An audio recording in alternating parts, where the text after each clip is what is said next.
Next up, I have the absolute pleasure of introducing the model and activist Halima Aden.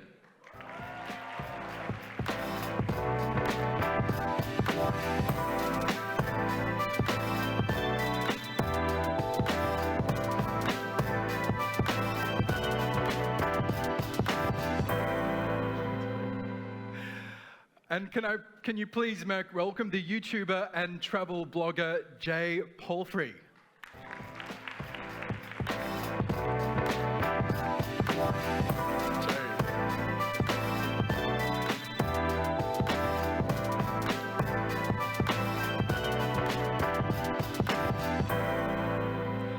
And last but not least, can we please welcome the award-winning journalist and author Plestia Al-Akkad.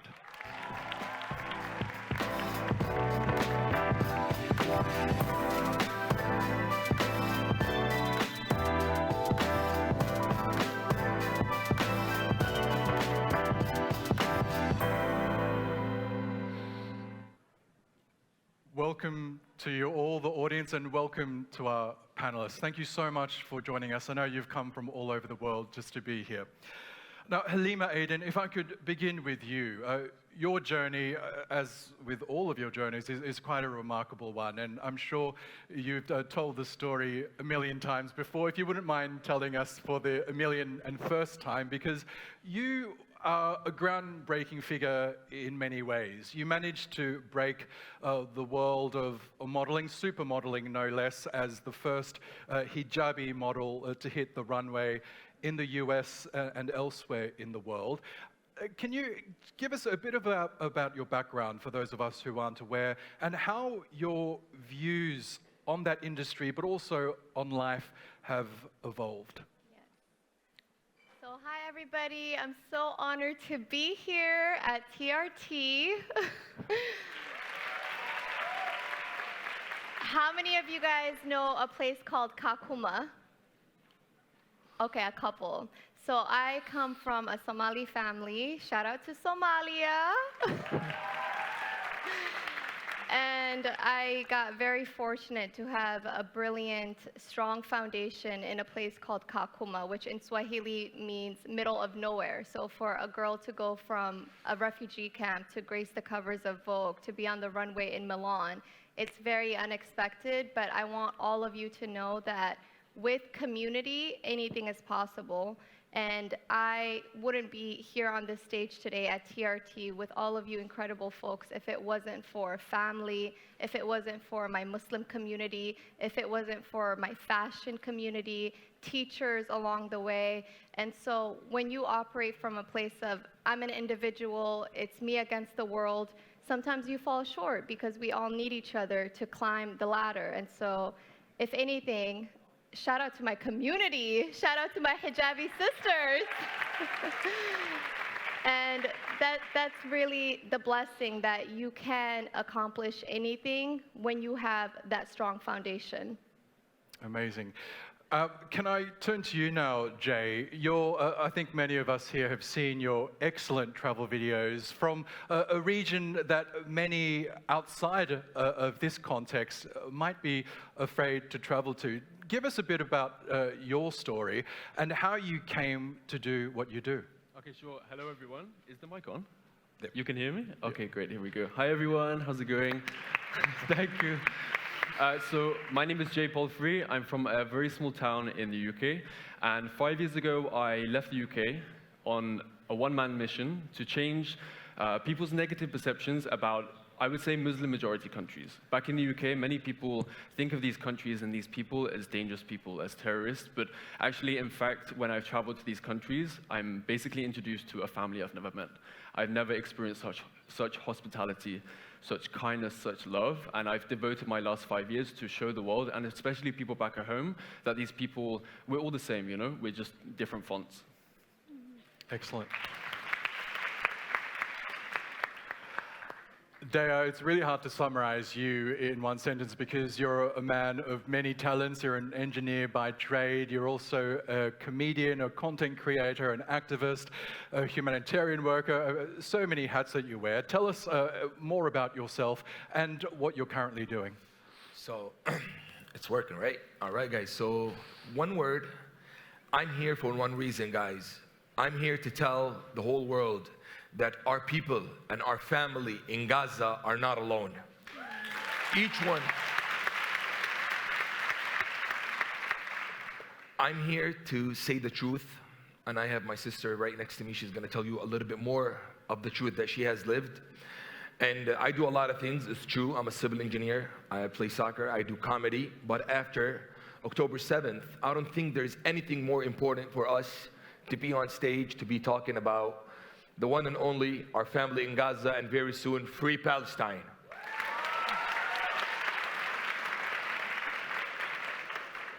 Thank you, Daya. Plestia, this brings us to you. You're a Palestinian born and raised in Gaza. Your reports from on the ground during the outbreak of the war have been watched by millions around the world. Tell us more about your background and how you came to get into reporting from this brutal conflict. First of all, thank you everyone for being here today. As you all know, my name is Polarization and I'm a journalist. But my story will always be incomplete without saying the story of my grandparents. My grandmother, Fatma, she was displaced from her hometown, Jaffa, when she was only 2 years old in 1948. My grandpa, Hilmi, was displaced from Ramla in 1948 when he was only 7 years old. I, Polarization, was displaced from Gaza when I was 21 years old. I come from a family of exile. I come from a nationality, Palestinian, where people know more about us when we're being dead than we're being alive. True. That's why it's important for me to be here today to talk about Gaza, about Palestine, and about everything that's happening, because I want the world to know us more than just from the headlines, to know that we're people and there's stories behind every person.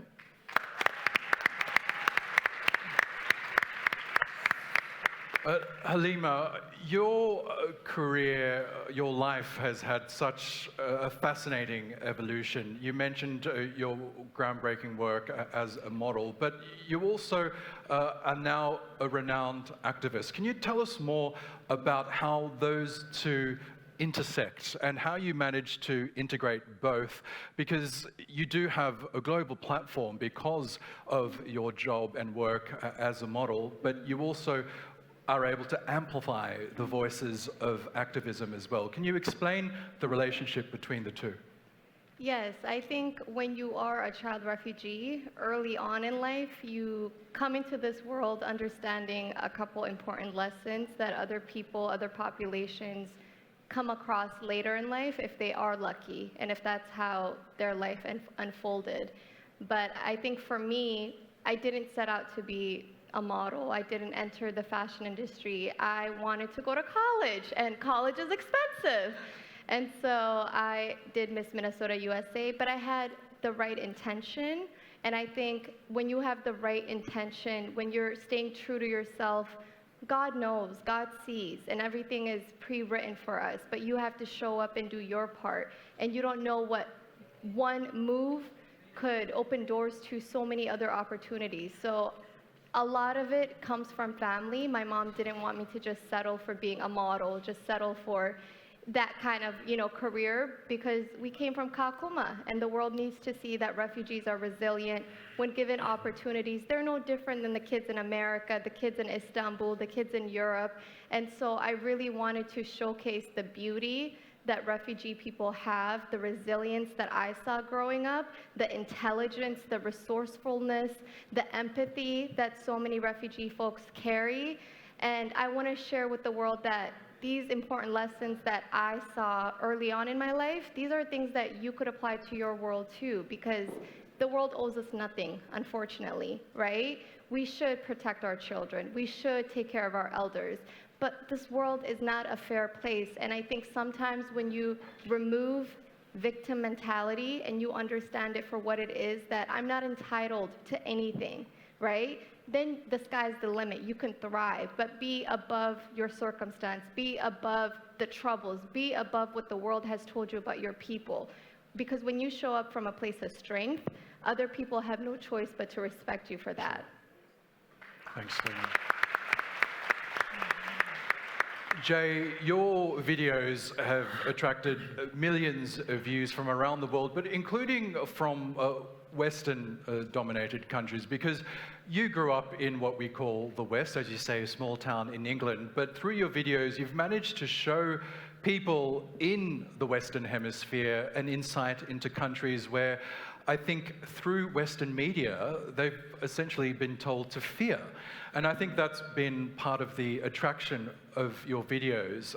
Explain to us the thinking behind that. Was that a deliberate attempt to basically shine a light on a part of the world that many people, for one reason or another, are too scared to venture to? Okay, well, actually, I started this whole journey, it was a huge mistake. I studied photography at university. I then moved to be, I was studying international journalism. My dream was to be a broadcast journalist.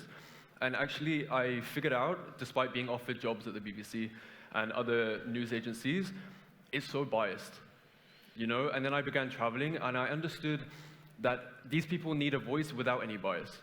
So I actually began traveling. I came to Istanbul 5 years ago on a one-way flight. Came to Istanbul, loved it. And then I found a very cheap flight from here to Erbil, Kurdistan. And this was the one trip that changed everything. Before, I wanted to go back to the UK, I wanted to continue studying, I wanted to continue working. But actually, I began filming, and I found this hospitality, kindness, and warmth that I never thought I would ever experience. And in that moment, I knew I had to dedicate my own channel, my own social media, to showing these voices. Because, you know, back in the UK, people have such a negative stereotype, and I think me doing this has allowed people to have a voice. You know, it's not very common. Actually, I think I was the first person from the UK to actually go to these countries and show these people in a positive light. No one had ever done that before, and I think that's why, alhamdulillah, it's been viewed hundreds of millions of times, because I'm giving a voice to people who need it. Nice. Excellent. And Daya, you are American born and raised, is that correct? Yes. And you're currently based in Amman in Jordan, but you were in Gaza at the height of this terrible war, so about 6 months in, I believe. So you can bring a perspective, I guess, from the West, from a country like the US, looking into this part of the world. Can you tell us what you found during your time in Gaza at the height of such horrible atrocities? What were your reflections? I found the smartest people on earth living in tents. I found people with dreams. I found kids that love life. I found mothers that want to raise their kids, that just want to live like each and every single one that's sitting in here. I've seen too many dreams put under the rubble, I'm sorry to say that. Too many dreams that have been demolished. I've seen the people with pride, so much pride, man, living a life that they shouldn't be living, just because the whole world looks at this piece of land like it has to be removed from the world. It's so sad. I was there to show people in Gaza that still there's people who are with you guys, since everybody have just removed their faces and ears and eyes. Then looking at that Gaza land, I want to be the voice of these people. As long as it takes, inshallah, I want to stay the voice. I want to keep going wherever there is events, just to talk about these people, because they deserve to live, because they are just exactly like each one of us here. They want to have a life. And we, guys, right now, honestly, how many of you still watching Gaza News? Raise your hands. Right now, today, who's still watching? That's enough said that we are human. These people in the room are human. They believe that we have to watch, we have to talk about these people until this is over. And as I said, a free Palestine very soon.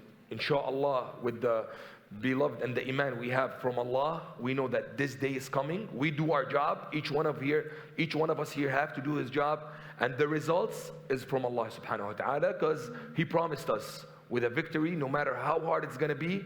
Inshallah, very soon, I feel a free Palestine, inshallah.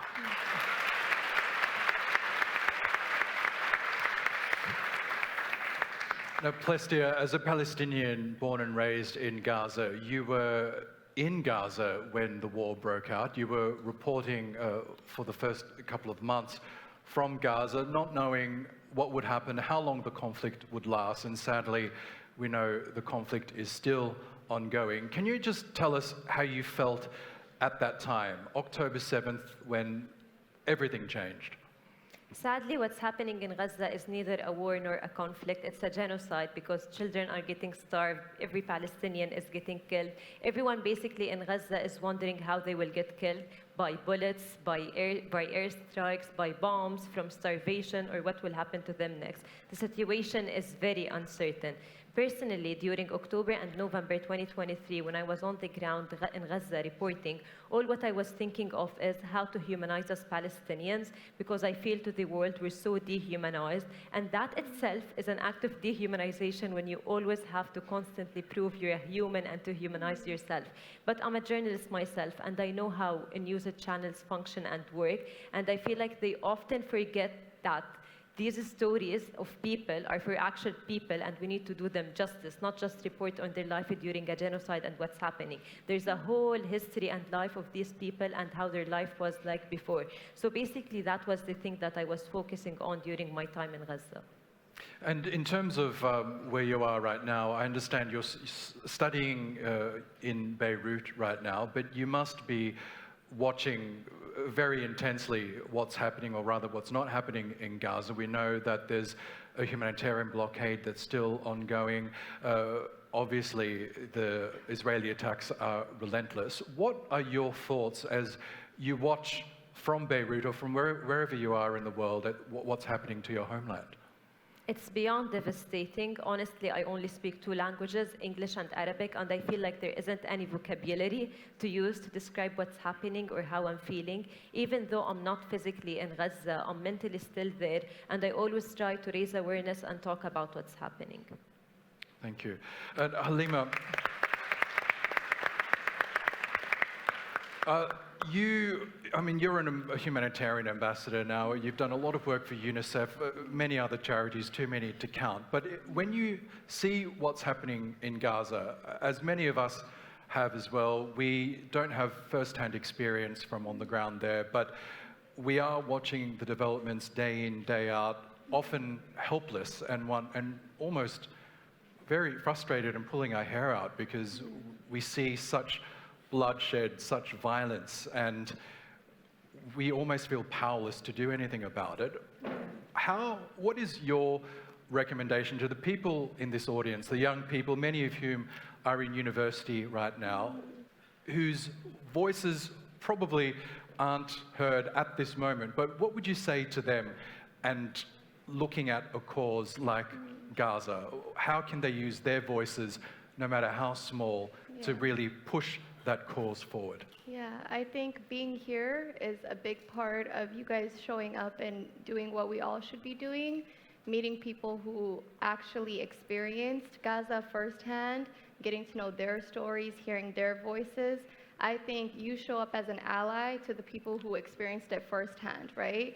Because I did grow up in Kakuma, and my childhood was very different than a baby in Gaza, right? We had our own challenges, but in a lot of ways we had security. We weren't in active violence, right? We weren't fleeing for our life, so to say. And so I'm always constantly trying to learn and give that platform to people who've actually experienced it firsthand and not speak on a subject matter that I personally have never experienced myself. But you could still have empathy. You don't have to have experienced war to give heart. You don't have to, even if you don't have a lot of money, you could still donate that $1 that you can afford to a child in Gaza. And so no matter how big or small, Allah sees our intentions. And if your heart is in it for the right reason, I think blessings will come. And with patience, I can tell you, refugee children are resilient. You know, I've seen it with my own life. I've seen it with my sisters and brothers from Kakuma. I was on a cover shoot for for British Vogue, and I met Adut Akech, who's a Sudanese child refugee, and we found out on set that we were both born and raised in Kakuma, and we're meeting for the first time in New York for the cover of this historic, once-in-a-lifetime shoot for us. So I see that when we give refugee kids hope and good role models that have lived and walked in their shoes, they can grow up to start the next generation. And so, but take care of you. You know, sometimes even having lived it, I have to also take pauses and tend to my family, tend to work, tend to things that I need to knock out in my life so I can be a strong ally, so I can be a strong voice. Because if you're falling apart and you're not mentally strong, your heart isn't strong, you're not going to do anything for anybody else, much less somebody in Gaza. So take care of you, put the oxygen mask on yourself first, tend to the community that you're in right now as well, and you could do way more in the future for other people globally. Thanks, Halima. Jay, it must be fascinating from your vantage point, because now you've just started a life in Kuala Lumpur in Malaysia, where as a government, as a country, they're very much rallying behind the Palestinians in Gaza during this war. But when you go to a country like the UK, the US, or others in the Western Hemisphere, it's almost like you're in a parallel universe, because you'd be lucky to see if the war rates are mentioned at all. I know in my job at TRT World, we cover the conflict every hour of every day, as long as it will continue. But then all you have to do is catch a plane 2 hours out to Europe, and it's as if the war's not even happening. I mean, it must be fascinating, but also frustrating that you can see it from both sides, where there can be seeming blissful ignorance in one part of the world about the atrocities that are happening in Gaza, yet in other parts of the world it is very closely being watched. What are your observations? Actually, I want to be completely honest with everyone inside this room. I didn't know anything about the Palestine situation until around 2019. This is very recent. How many of you guys are from the UK? Just put your hands up. No one. Okay. Oh, we have one. One? Hi. Okay, fresh tape. So in the UK, there is no education about Palestine. It doesn't exist. So actually, up until that point, many people in the UK are very, I wouldn't say ignorant, they're just not educated about it. Until recently, of course, it's all in the news, but it wasn't until I started traveling and I started learning firsthand from people all across the world, that's when I was educated. And, you know, I want to be frustrated with that, but actually I want to give appreciation now to the people in the UK, because the mindset has radically changed, especially over the last 2 years. You know, there are mass protests in London, there are mass protests all over the UK, and we're slowly beginning to change the narrative, which I'm very grateful for. You know, in the UK, it's hard. The government and the politics and the media, they're very biased, obviously because of many situations. But seeing the other side of it, I'm grateful that I took that one risk to get out of that situation, to experience what it's like on the other side, because I stand with humanity, we all stand with humanity, and being in the countries that I have been in, it's such a blessing to be surrounded with people with that mindset that we're all collective and we're one and everyone deserves a life. Yeah. Day, I want to ask you something similar as well, because as an American, I mean, you're well aware of the quite alarming changes that are happening on all fronts. How people are being arrested randomly for expressing solidarity with Gaza, with the Palestinians. What are your thoughts on that? The fact that free speech is no longer free in America when it comes to this issue. It's so sad. What's going on, especially these past 2 years in Gaza, taught the world that there's no such thing that's called equality. There's no such thing that's called the rights of humans. There's no such thing that's called the rights of animals, if you want to say that, at the minimum. Right now, a lot of definitions have changed in the world, honestly. People have woken up. Right now, I'm pretty sure anybody in this room who has one problem, when he looks at the screen, at the news from Gaza, he knows that he has no problems compared to the other part of the life where people are living right now. It's good people have woken up. God will never ask you about something that you can't do. God will ask you about something that you can do and you did not do it. So at these moments of life, everybody's asking, where's Allah, right? Sometimes you ask yourself, where's Allah from everything that's happening right now? Allah has one question for each one of us. Where are you from what's happening in this world right now? Stand with the right.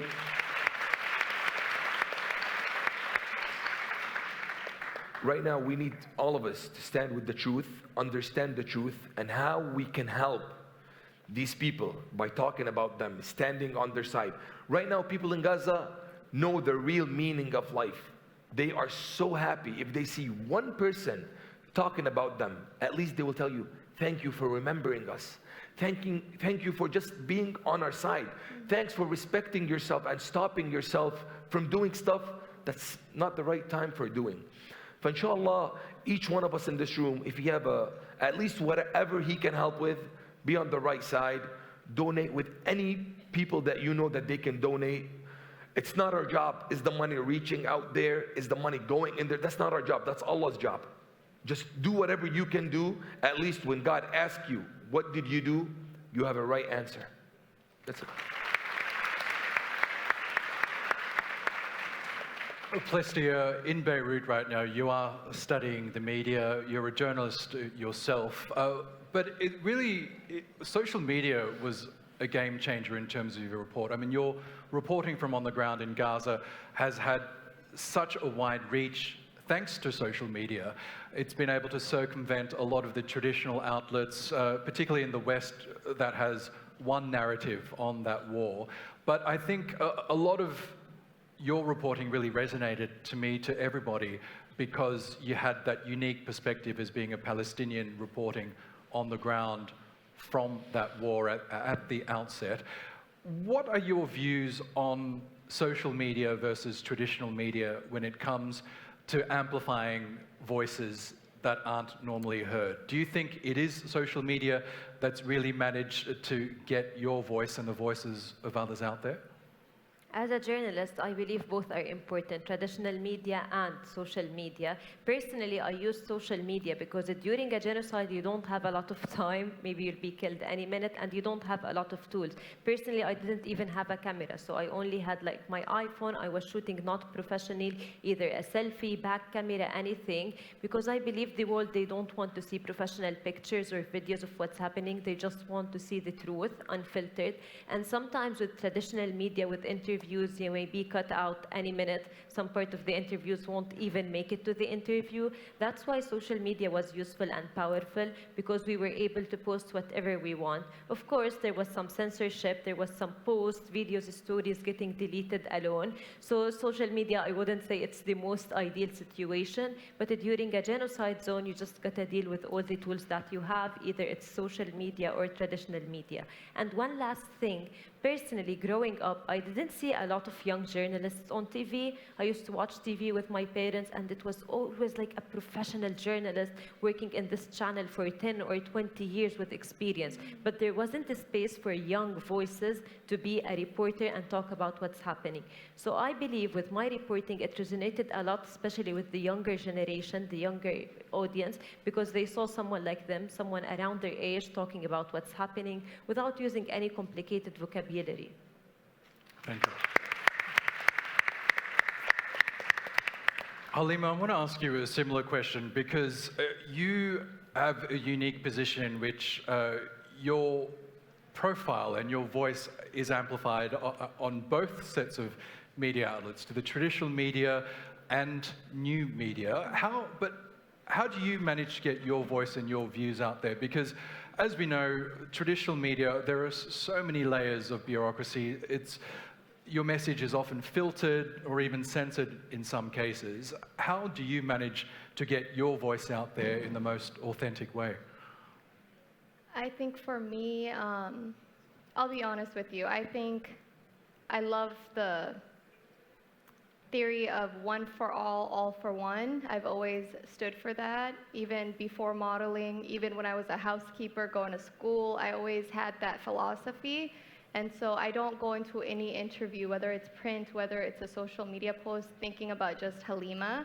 I'm human, so sometimes I do think selfish, but for the most part, I do think, is this the voice of my mother? Is this the voice of my grandmother? Is this the voice of the young Muslim girl who's wearing the hijab for the first time, who lives in London? You know, so I try to kind of go from introspective and me to what's the best image for the greater good? What's the strongest image that represents all of us, do you know? And also not hogging the spotlight, giving shine to up-and-coming aspiring hijabi models, influencers, bloggers, like how do I highlight their journey as well? And so, if anything, when you see a post or an interview, just know I'm not speaking from just Halima. I wish I could take that credit. I'm speaking from a place of community, wisdom that my grandmother has shared and spread to my mom, to me, my aunties, my teachers at school who are not Muslim, who don't look like me, but who have instilled so much hope and confidence in me. And I live in Minnesota, guys, right? So I add a little bit of that Midwest humor sometimes, and I try to be a global citizen and not just come from a place of Halima. Excellent. And Jay, the reason why we know who you are is because of digital media. Thanks to YouTube, you've been able to reach an audience that many people in the traditional media can only dream of. But we also know that YouTube and other such sites these days are becoming increasingly censored. As a YouTuber, you would know exactly what restrictions there are. There are certain words or views that you can't express because YouTube will outright censor that and reject that. So how do you navigate that, those parameters and those limitations? Have you been able to find a happy medium to get your voice out there, or are there other outlets that you use? I mean, honestly and actually, it's ever since 2023 when October happened, I posted an educational video over on YouTube explaining to people back in the UK the full history of Palestine. And ever since then, my analytics had never been the same. And if I'm being honest, if I have to leave the job because I'm not getting views anymore, I'm okay with it. People are being so censored by the world because they don't want people to see everything about Palestine. But honestly, I would rather leave social media and not do it ever again, knowing that I've spoken about Palestine. So the rest doesn't matter for me. Okay. Dea, you mentioned you're also a comedian. You were a comedian before and after October 7th, but when we were chatting, you mentioned obviously in the wake of this ongoing war, your comedy has changed, obviously. And how do you manage to find any light at the end of the tunnel? How do you create comedy when such horrible events are happening? Look, since that date, October 7th, nothing has been the same. Even if we are here, we're eating, we're sleeping, we're having a decent life, something inside of each one of us, honestly, has not been the same. Something has been broken, something is dead deep inside. Obviously, being a comedian, somewhat, it's my people. I'm a Palestinian, so it's my people, my family. These people are a part of me, a part of my life. Plus, it's a part of our cause. People have to understand you don't have to be Palestinian, so the Palestinian cause, it's something that you have to deal with. Right now, we're living in a world, as long as you're sleeping, you're eating, you have your car, you're studying, you got nothing to do with the world. If the harm doesn't walk into your house, you're good. I don't want to live this life. I want to put myself, I want to include myself inside Palestine. I'm a part of this cause. I want to live for it, talk about it. You lost a lot, I lost a lot. You will lose something. Talking about Palestine, you will lose. You can't say, I don't want to lose nothing. You will lose. Either you're going to lose your account from social media, because it's their accounts. It's their pages. Instagram is for them. Facebook stands with them. Snapchat is with them. So you will lose. I tried to enter a couple countries. I couldn't enter just because I was talking about the Palestinian cause. I'm a US citizen, and I couldn't enter some countries just without including names, because I don't want other countries to know and then stop me from. So you will lose something, but inshallah, everything, Rabbna Azza wa Jal, God will give you instead of whatever you lose, because I lost it because the right cause.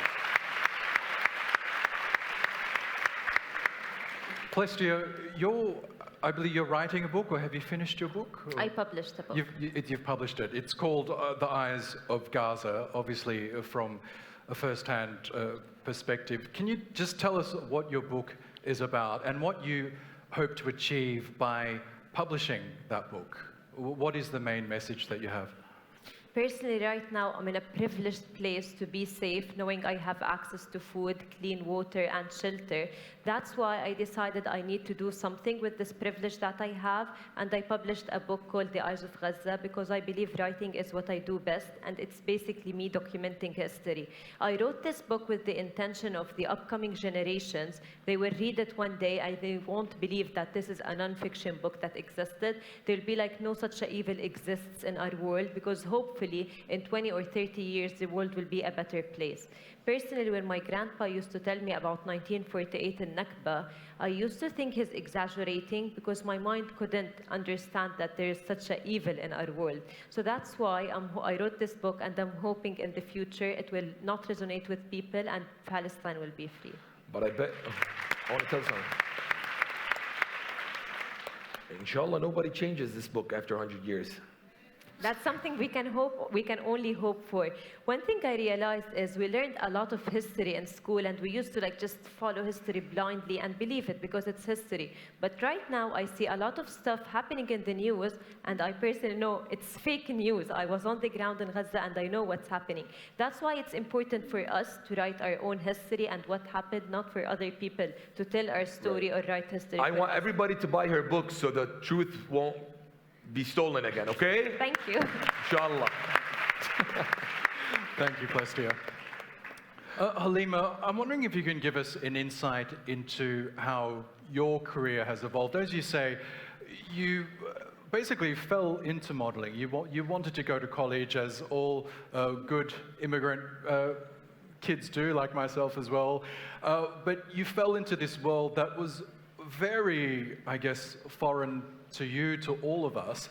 Explain to us how you managed to navigate such a world. And, we know through movies like The Devil Wears Prada and other such things that it doesn't often bring out the best in people. But you've managed somehow to hold on to your integrity in amidst all that, but also influence others within that world just through demonstration and through being examples. So talk to us about that. Yeah, no, I thank you so much, Oscar. I think, I grew up in Minnesota, and a lot of the times when I was a little girl after Kakuma, I was the only student. I started wearing the hijab when I was 7 years old. And it was kind of an integration process because I didn't speak English. I had just come to the country. We have snow in Minnesota. I had a lot to get used to, so I was not really getting everything quickly. And so my whole life has been, I get comfortable in one situation and boom, we leave country, for example. I loved my childhood in Kakuma. I remember singing and dancing, and it was 16 nationalities in one camp. We were literally the United Nations, right? And so to leave that atmosphere, because when you're a kid, you don't know that you're poor, as long as everybody else is also poor with you. And so it was just so many instances where I was not prepared, I was not told, I was not informed, and it was just expected for me to adjust. And so I quickly became good at that. I adjust very, very quickly, and I thrive in chaos. So when I did Miss Minnesota and IMG Models, I got very, very blessed, guys, that my first modeling agency was at the top of the top in the modeling business. And when I sat down, I said, I'm not moving to New York. I'm not moving to a model apartment. I'm going to stay home with my family in Minnesota, and we're just going to have to figure it out. And I don't travel without a female chaperone, and that is unheard of for a new model, zero experience, to have that kind of ask in this business. And I think it made other people in the industry right away take me serious, to know that, okay, so the hijab is like, she's serious about it. And so backstage, even if it was busy and it's Milan or Paris, we had a private dressing space for me. A lot of people don't know, models change out in the open. And really, it's thanks to the hijab, not Halima, but thanks to the hijab, that today when you walk backstage, there's private dressing space for all models. So it changed for everybody, not just the hijabi, not just the Muslim girl. And when you hold on to your integrity, it is better than preaching about Islam and your community. You show up, and you show up in integrity, other people take notice. You don't have to tell people. You just show them through your actions, your boundaries, what you stand for. And little by little, people fall in love with you. The guard goes off. The stuff that they maybe saw on the news, the misinformation, all of that melts away, and they see, oh, she's just a girl from Minnesota, so we have a lot in common. And so I think sometimes there's that pressure of I have to represent Islam in the right way. I have to represent my community in the right way. Just be yourself and have integrity. And also, did you help your mom take out the garbage? You want to be an activist, but you're not even going to help your mom? I'm side-eyeing you and me. So it's also backstage, not the show-off, like big, grandiose things, but what about how are you to your parents? How are you at bridging miscommunication among your own family? Are you a good role model in your neighborhood? Are you good on the bus? So there's so many layers before you could have your Martin Luther King moment. We got to climb, right? And we got to sacrifice, and we got to take one for the team. And so I'm still learning. I don't even like using the word activist for myself because I'm still in the process of doing my laundry every day.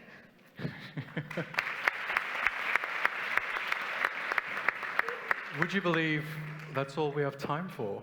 Wow, that really flew, didn't it? Can we please thank our amazing panelists, Halima Aden, Plestia Al-Akkad, Daya Elian, and Jay Palfrey. And a big thank you to all of you as well. Thank you so much for being here. We are going to take a 10-minute break, but afterwards the sessions will continue. So thank you guys, and please enjoy the rest of Next.